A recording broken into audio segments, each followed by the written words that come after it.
from Trees Not Teas. We give race participants the chance to turn down the finisher's tee at the end of a race and plant a tree instead. And today we are very happy to be talking to a very inspirational runner, Angela White, who is better known as the Running Granny. Hi, Angela. Hello, good afternoon. Thank you for having me. Oh, thanks very much for coming on to talk to us. So I have to start with the key fact here, which is that you took up running at the age of 53. Is that correct? That's correct, yes. Okay, so, and you hadn't run prior to that at all, or not much?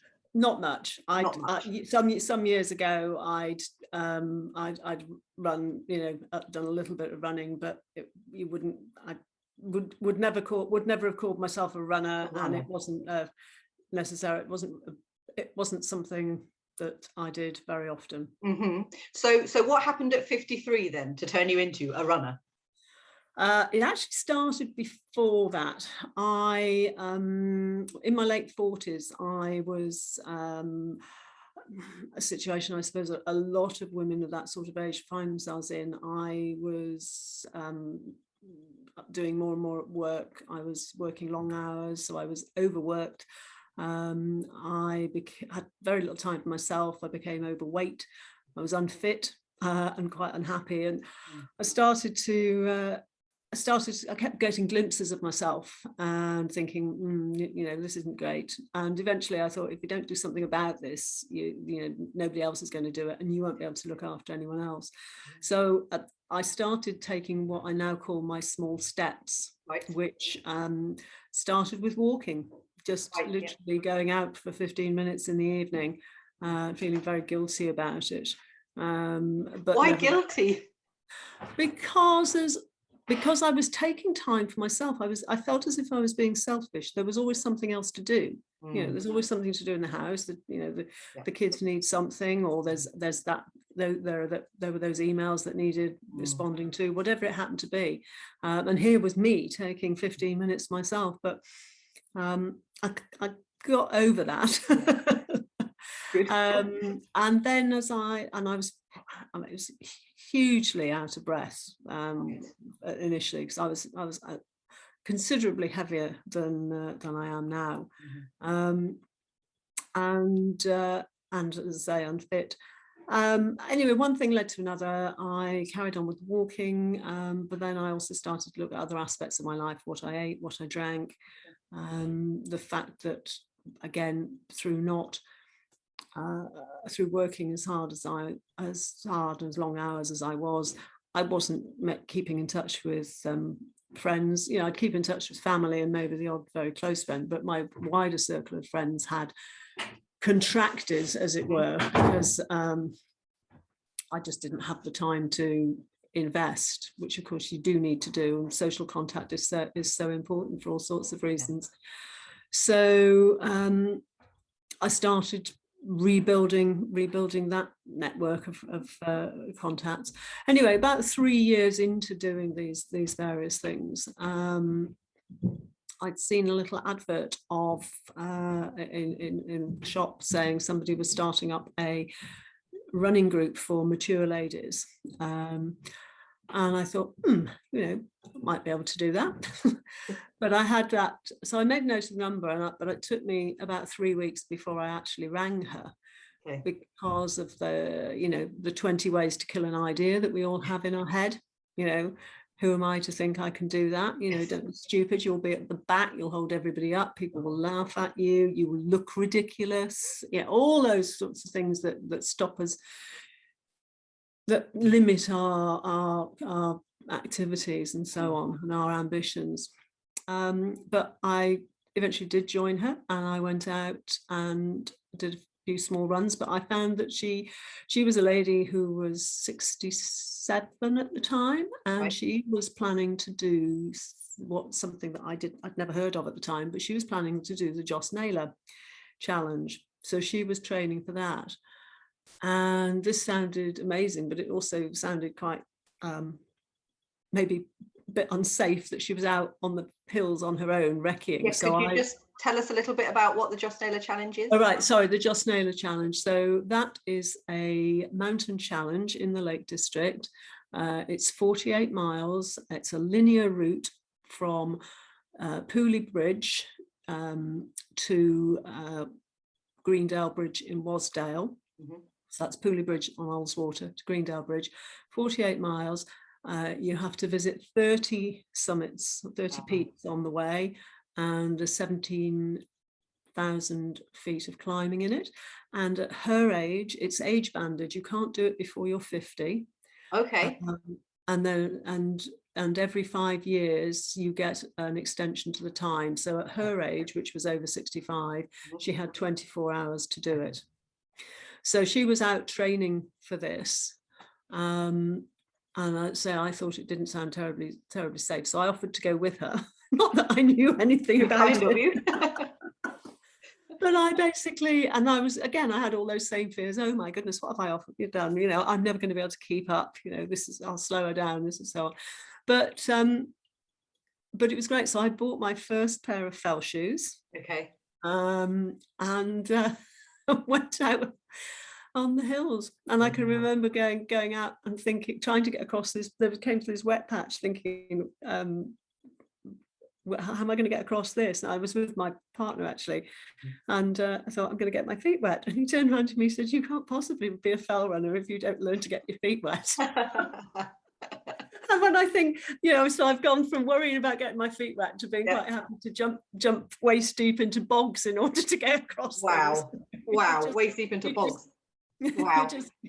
Because it's just, you know, how am I going to get across here? Well, you don't essentially jump waist deep into bogs. No. You stand in it, make you turn around and go back home again. So you say one thing led to another. I would say that's putting it mildly. So you went from a non-runner at 52, shall we say, to how much later was it that you ran from John O'Groats to Land's End? A bit over 7 years. Wow. Yeah. That's quite a trajectory. Very different type of running though. That obviously with the road running. So I progressed, I suppose, through I progressed for a variety of reasons.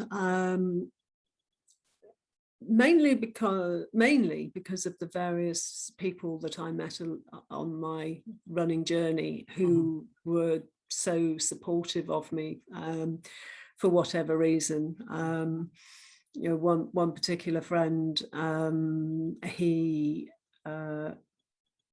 would ring up and say, "Oh, there's this going on. Do you fancy having a look at that?" That was late in 2012. So we went out and did what then was an 18-mile, something called the Four Lakeland Passes, and that was an 18-mile route, which was quite a big thing for me to do at that point. And then I met James Thurlow of Open Adventure, and he and I went out 2013 to attempt the Fellsman. So, and that when we did that, we didn't complete it, but where we retired, it was the furthest I'd ever been at that point. Right. So I was more than happy, you know. Yeah, so happy with that. 38 miles. And then the following year, he put on the fabulous event that he does, Lakes in a Day, which is 50 miles from Coldbeck in the north of the lakes to Cartmel in the south, taking in about 4,000 meters of ascent. And all of his events are you're just really well supported and well cared for as a runner. So I'd broken my ankle actually in September 2013. So I then spent the year trying to recover. It was over a year trying to recover from that. And James's first event was October 2014 for Lakes in a Day.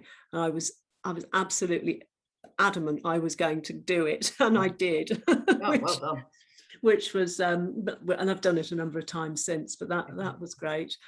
And then in 2015, my first little granddaughter was born. But her grandfather had died some years before. And so he would never know her and she would never know him. And shortly after this, James advertised the inaugural Northern Traverse, which is the Wainwright's coast to coast, crossing the national parks, 3 national parks from St. Bees to Robin Hood's Bay.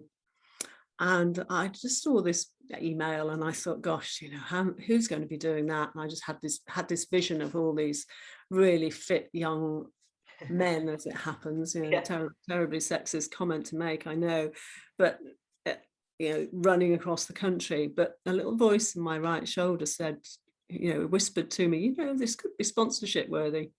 Oh. And the reason for that was that Alan had died from a brain tumor. Right. And like many people who are affected by tragedy, they want to do something to prevent it, happening to other people, to help other people affected by in the same way. So I ended up ringing James and saying, if I entered the Northern Traverse, would that be okay? Wow. Thinking, there's somebody who can't, who really struggles to do this stuff. James did what he always does, which is just laugh at me. For whatever reason, he laughs every time I suggest doing something. He seems to think it's amusing. But he didn't say no. And I actually have 3 wise men that I now consult before anything daft that I do.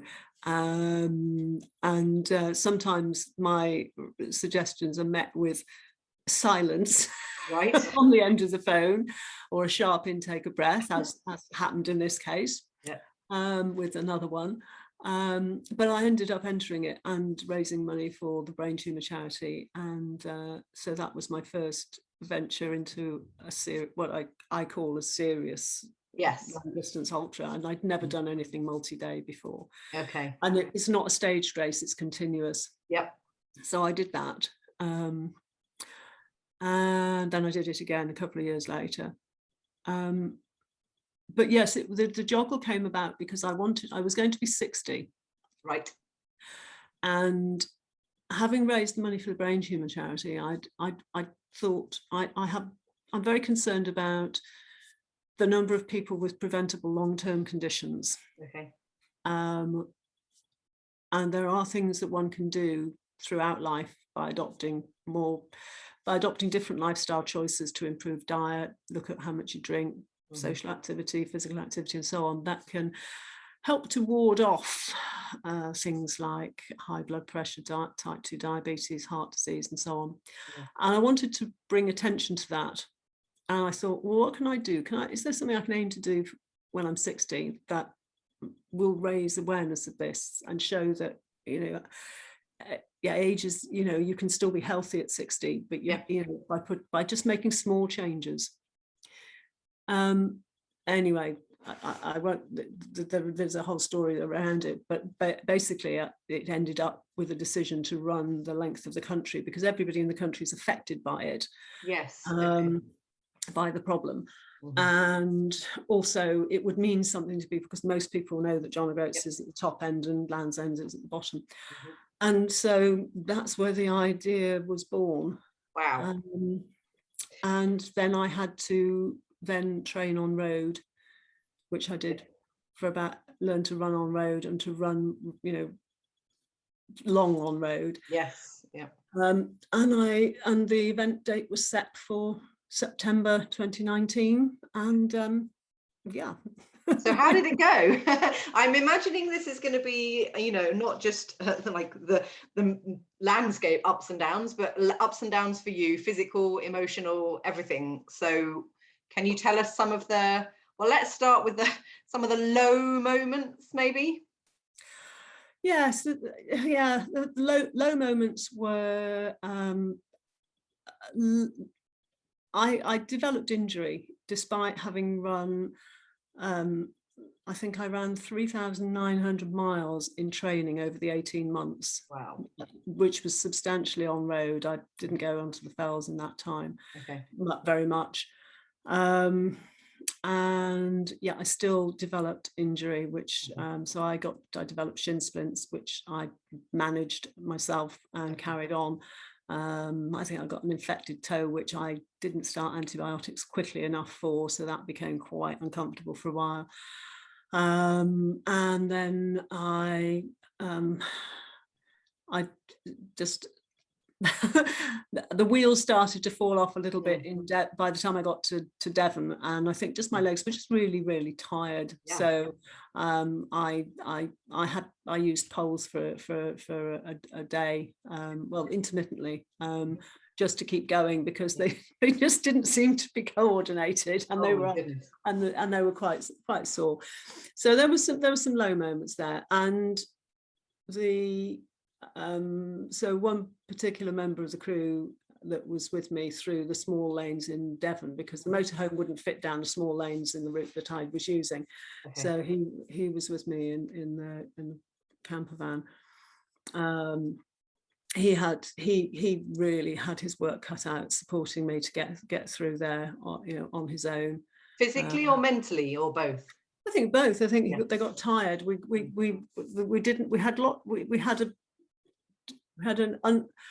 had a lot of crew in Scotland, but less as we went down the country, so it got more challenging. There's a huge amount of work. Crew works so much harder than you as an individual, as the runner. So you've just got to think about putting one step in front of the other. They're thinking on everything else. Yes. So high points, what were finishing, I'm assuming? Finishing, yes. I think there were lots of high points for me. I was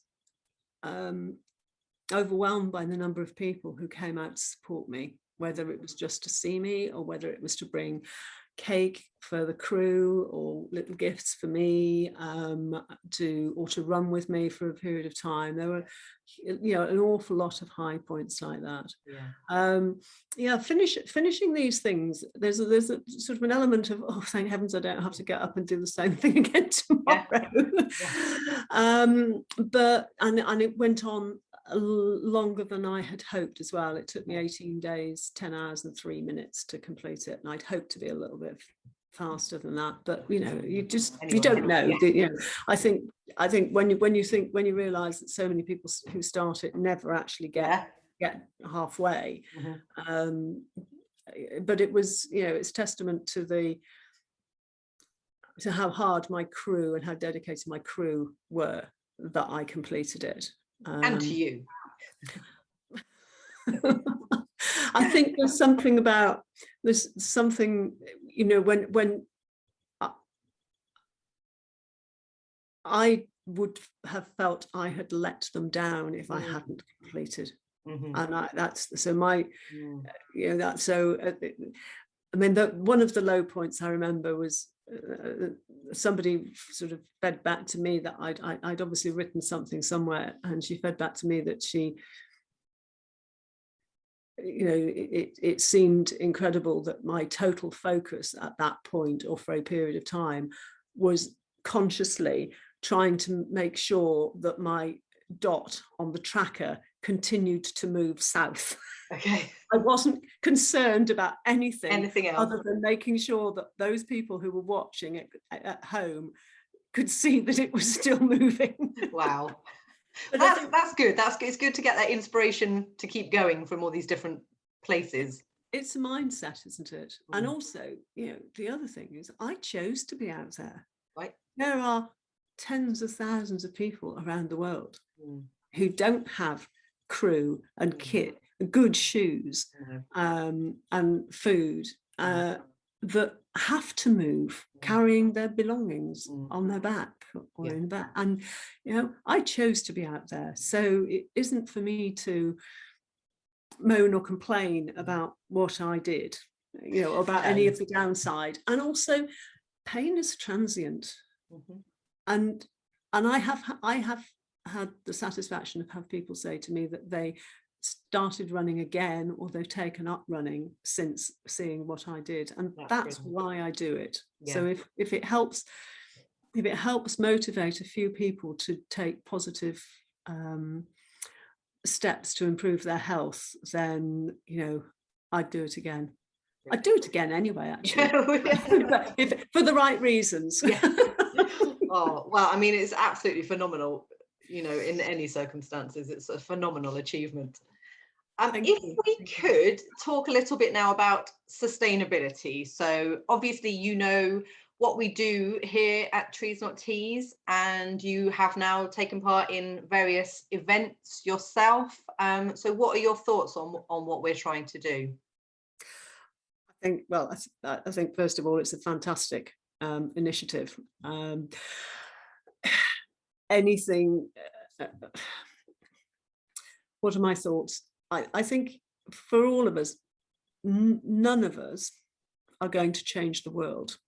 Many of us would love to wave a magic wand and change things. We're not going to do that. But what we can do is make our own difference by doing, I was going to say the right things, but changing things for the better in our own behaviours that help us, and things that help us make us feel good. If you do something for somebody else, it gives you a warm feeling. Yeah. If you volunteer for something, you get that positive feeling from having given something back. And this is in the same vein. Yeah. It's making you have an opportunity to make an active choice. Yeah. About whether you're going to have a polyester t-shirt. Yep. That's going to sit in the cupboard, or as I have a few of them. I use them for gardening. I use them to go to the gym. But the alternative here is that you can make a choice to plant a tree, which will capture carbon and help to retain that.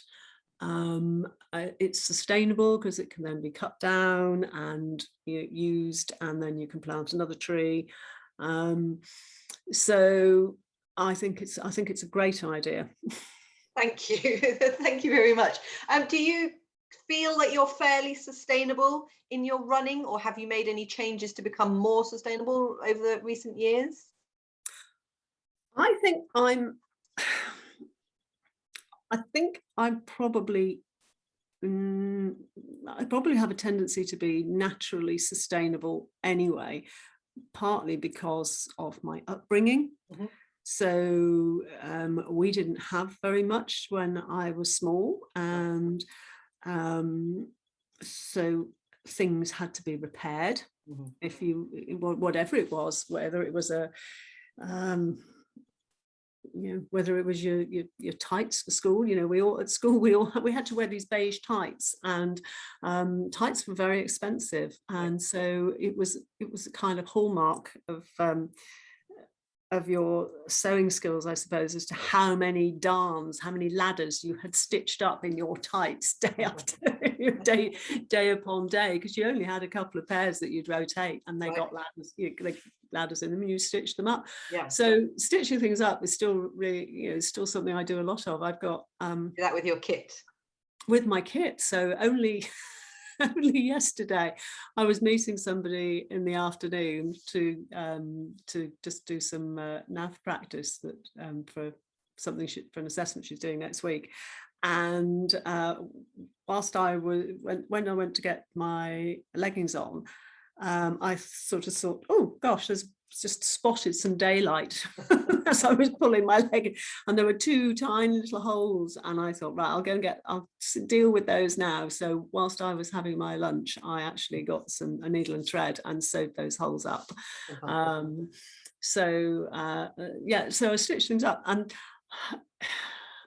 I think it might be something to do with the era in which I grew up, because I was out with another friend who's a bit older than me a few weeks ago, and I mentioned that you'd invited me onto this video, and why, and she said, oh yes, she said, look at this, and she grabbed her t-shirt and she said, look, and there was a darn here, there's 1, 2, 3, and she found 4 places in her base layer that she'd stitched up at some point. So sometimes the holes get to the point where they can't be, but I've still got every base layer from when I first started running, and they've all, so, and obviously that means they're only sort of 8-9 years old. And they've got various holes and ladders in one sort or another, things that can't be stitched up, but they still serve a purpose. Absolutely. I think that's a real mindset change, isn't it, of not seeing, oh, that, that's got a ladder in it, I don't know how to stitch, that's going in the bin. I think shoes is one of the things that I have the biggest problem with. I mean, I just say other kits. So, for example, a rucksack that I've got, my first rucksack really started to fall apart in a big way about 2 years ago. And I'd sort of tried to hold it together and I'd sewed sort of duct tape inside the pockets and things to cover the duct hole. tape. Wow. Okay. Yeah, well, I was thinking, how do you repair a backpack? Well, it was actually intended to be just a temporary measure, because I think I must have been doing an event or something, expecting to do an event. So I put this in there because it's my favorite backpack. But anyway, I did eventually have that. Somebody kindly offered to repair it, so I've got a new pockets on it. But it now needs another pocket, but it will go to be repaired, because the rest of it's okay. But shoes are the biggest thing for me. There's one. I had occasion to look into this about a year ago, because I probably shouldn't mention the brand names, really. That's probably not fair, is it? Or not appropriate. But I'd bought a particular pair of shoes for the first time. I'd never used this brand before, but it was something I'd wanted to try, because I needed. I get my feet aren't great, and I needed a bit more cushioning. So I bought these shoes, and on their first outing, they started to fall apart. So I got in touch with the retailer, and they got in touch with the manufacturer, and they came back to me and said, and I expected them to say, send them back, and we'll recycle them, or whatever we do with them, and we'll send you another pair. But they didn't. They told me to destroy them. So this is a brand new pair of shoes. And I said, well, what do you mean, destroy them? Well, the manufacturer required that I cut the tongues out of them. Render them unusable, and then send photographic evidence. So before they would send you a replacement pair. Anyway, I learned later on, I was horrified. I went back to them and I said, but this is ridiculous. Surely you can recycle them. Surely, there are people in the world, you can, they might not be suitable for what I need them for, but or up to, they might not be fit for purpose, as it were, for me, but surely you can either recycle the component parts, or you can recycle the shoes. But I just think this is ridiculous. So they said, well, we agree with you, but this is what the manufacturer wants. So that caused me to look into what other shoe manufacturers do. And I can only find one who do anything about recycling. Although I think their website actually said they have 2 points where you can hand in used shoes to them that are past the point of no return. In the country, one's in London and one's in Manchester, and they will take, from what I read, they will take other brands, not just their own. And what they do with them is they break them down into their component parts, and then they grind them whole little bits, and then they make those playground safety floors. The rubberized flooring, and they also use them to make running tracks. So one of the things that they say is, they will recycle, and that goes into, supporting runners of the future. But I can't find any other manufacturers that do anything like that. So if I have a problem with a pair of shoes, or if I'm no longer using them, I've given lots of shoes away to other people who will make more use of them. Sure. There's a company called Stormshore who make a variety of products to repair things. Yep. So they do a really good glue. Okay. When your shoes go at the and you get little holes in them, you can use this Stormshore product to glue up the holes, and then they, that actually works really well.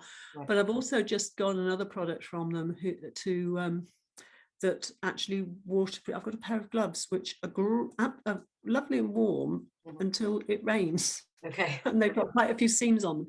Yeah. So I bought another product from them which actually soaks into the stitching and waterproofs it.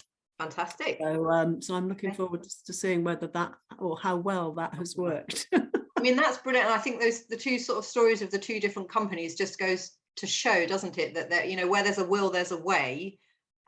With what we're going to do with our stuff, when it's no longer perfect, and hopefully more and more companies are going to be thinking along the lines of the second company that you mentioned, rather than the first. Yeah, I think there are all sorts of products out there if you're willing to put the time and effort in to have a go and repair something yourself. But there are also companies out there now who do repairs. Yes. Having said that, this particular rucksack that I had the various holes in, I contacted one of those companies, and I said, could you give me, I'd like to have this repaired. And the quote that they came back with was greater than the cost of a new one. But at the same time, they basically said, because of that, we won't do it. Right. Okay. All right. But there are plenty of companies. Perfect solution. No, but there are plenty of companies who will. I had a problem with a waterproof jacket earlier this year as well. I'd reproofed it and it didn't seem to have reproofed properly. But the shop I'd bought it from who make the products were happy to take it back and reproof it themselves. And they also, I believe, repair products. And something else that seems to be coming about is that I've seen a couple of places who are doing kit swaps. Okay. So they're offering to host a sort of kit swaps, and it I see. So doesn't have to be their kit that you can go. So I think it might not be a direct swap, but you can take your unwanted kit along, where somebody else might want to buy that from you. Yeah, brilliant. And then there are of course lots of places to recycle things too, in terms of charities. Yes. But, if they're in. So if you need to, but I never quite know where everything goes. Whether when you do take, I do take stuff to the charity shop. Not generally running kit. It tends to be other things, but. Yeah, no, definitely. I mean, I think anything other than just chucking something away, really, isn't it? That's sort of what we're looking for. Yeah. Brilliant. Thank you. Okay, well, thank you. There's lots of really interesting ideas there. So you mentioned to me earlier, well, I happen to know you have also done something phenomenal earlier this year. So you weren't happy with your joggle. What did you do? Could you tell us about what you did earlier this year? Right. So I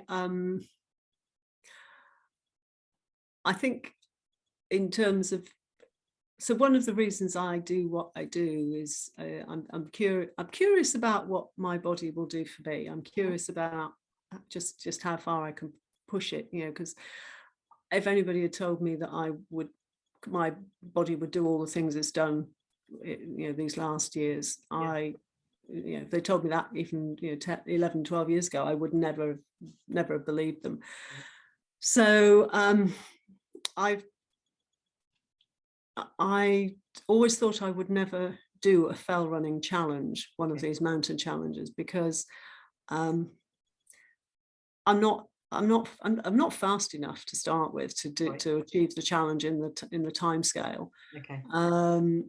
I'm rubbish when it comes to comes to running on the fells. Really, I can sort of shuffle along the tops if the trails are okay, but I'm rubbish coming downhill. Partly because I've got a long-standing knee problem, Yeah. which predates my running, Right.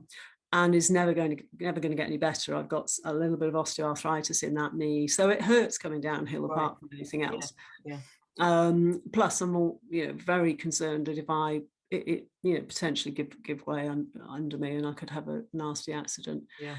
So, but there's something called the Steve Parr round, Okay. which is a round of the 61 Lake District summits, 2,500 foot and above.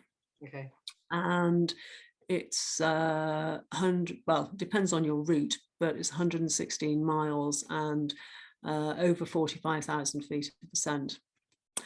And I was 62 this year, so I decided I would add an extra peak, which was just 4 foot short of the 2,500.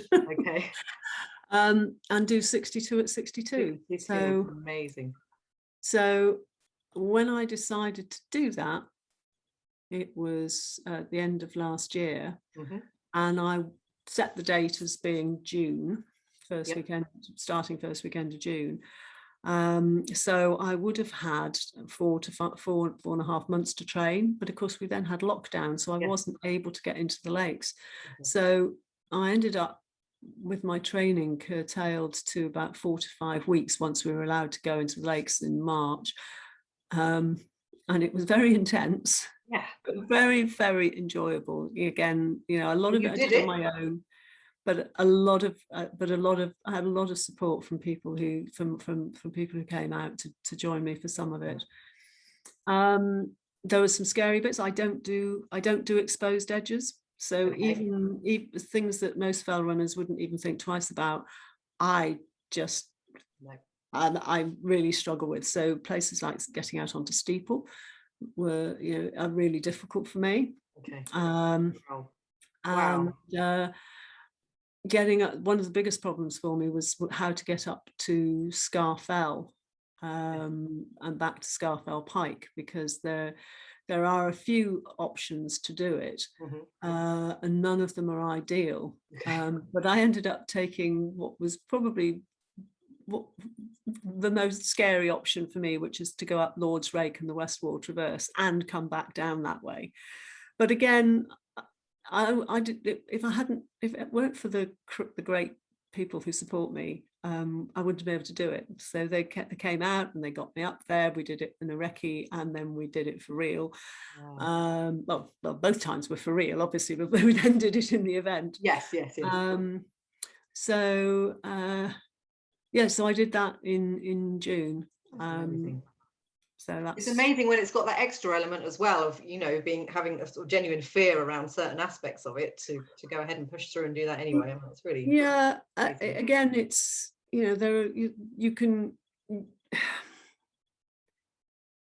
the only limits, as I've said before, the only limits to what you do are in your own head, and somehow or other, if you get the right support and the right help and encouragement, and just learn to focus your thoughts on the moment and not, I could have spent the whole of the first day worrying about what was going to happen when I got to Lord's Rake, and it would have undermined what I'd done on the first day. As it happened, I had to do steeple on the first day as well. But again, just don't think. You have to just learn technique to channel your thoughts and deal with what's there at the time, and before you know it, you've finished it. Oh my goodness! So amazing. But that's interesting in terms of sustainability and so on, and recycling, that sort of thing. It's very disappointing to go out onto this. So when I was doing my recce's, I went up Scar Fell a few times during that time, and Helvellyn, as well as a whole host of other places. But those popular routes, I never come back from there without bringing somebody else's litter back with me, whether it's beer bottles, cider cans, sandwich packets. There's, it's, I really don't comprehend the mindset that says I'm going to carry all this weight up to the top of the hill. I'm going to sit there and eat it and then leave my rubbish behind and not carry it down.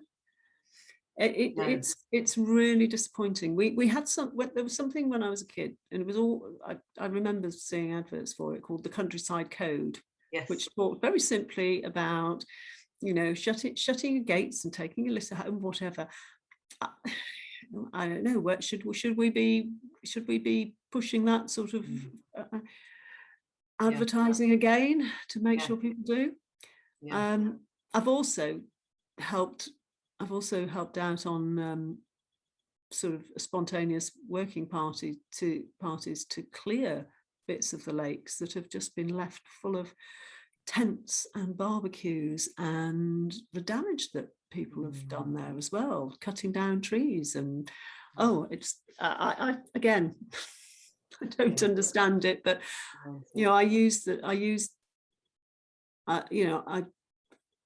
I want to find it. I want to leave it as I want to find it. And unfortunately, that means that for some of us, I'm not alone. For many of us, in fact, it means we end up bringing a whole load of litter back with us every time we go out, which is a very admirable thing to do. I mean, it's just become the norm. But anyway, I mean, you are doing some incredible, inspiring things, and I hope there's absolutely no doubt when I feel like you've had people telling you that seeing you achieving what you've achieved, and also at your age, they have been absolutely inspired to make changes in their own life and do take those steps. I think that's the key, though. We have this perception, the term at my age.